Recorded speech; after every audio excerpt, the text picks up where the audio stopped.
চলে আসলাম গাইবান্ধা মিষ্টান ভান্ডার।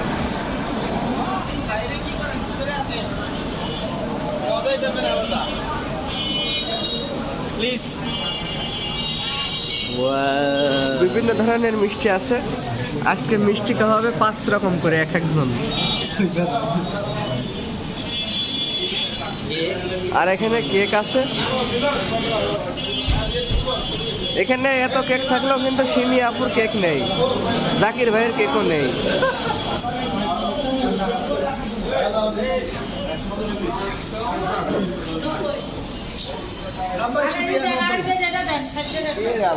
একবার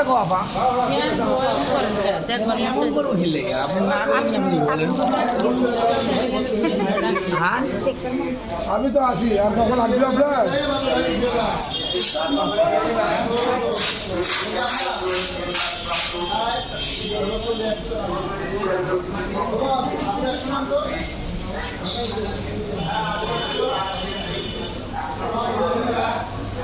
আর এটা হচ্ছে ওটা ক্যান্সেল করে রেস্টুরেন্ট। ওটা ক্যান্সেল করে এটা তুলে না আলাদা।